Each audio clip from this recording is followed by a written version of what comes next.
Salut les affamés de Culture G, ici Neurosynthèse. Alors, la Saint-Valentin, fête des amoureux ou pur produit commercial? Le truc, c'est que cette opposition est complètement à côté de la plaque. La véritable histoire du 14 février, c'est une superposition de couches culturelles bien plus complexes et franchement bien plus fascinantes qu'on ne l'imagine. Ce dilemme moderne, vous savez, entre le cœur et le portefeuille, ce n'est en fait que la toute petite pointe de l'iceberg. Pour vraiment saisir ce qu'est cette fête, il faut plonger. Et pas qu'un peu.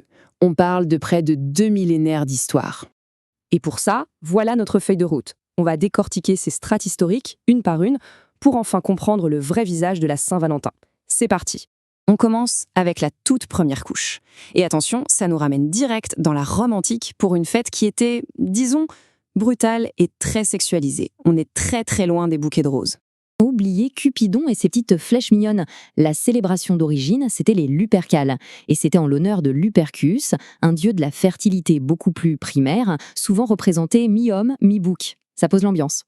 Et la mécanique de cette fête était, comment dire, assez directe. C'était centré sur la purification, la fertilité, et ça se terminait par une sorte de loterie amoureuse. Ouais, vous avez bien entendu. C'était une autre époque.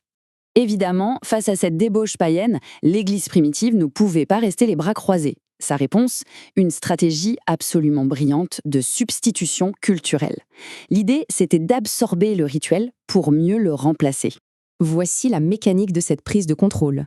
Ce n'est pas arrivé en un jour, hein. En plusieurs siècles, l'Église a méthodiquement, pas à pas, effacé le rituel païen pour le remplacer par une toute nouvelle figure de proue de l'amour.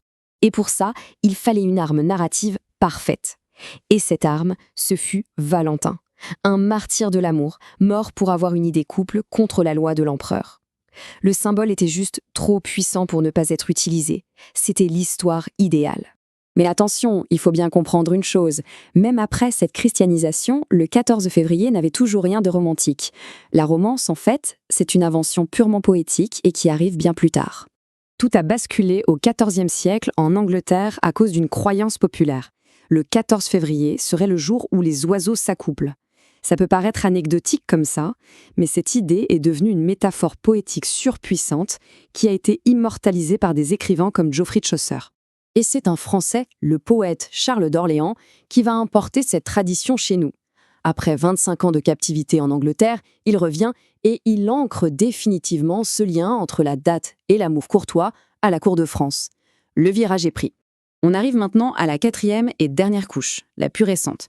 La transformation de ce sentiment en une industrie absolument massive. Et ça démarre au 19e siècle. Cette conquête commerciale s'est faite en 3 temps forts. D'abord, l'explosion des cartes de vœux aux États-Unis. Ensuite, la réintroduction de la fête en Europe par les soldats américains après la guerre. Et enfin, le coup de grâce, l'offensive marketing des années 60 en France. Le résultat aujourd'hui, il est frappant.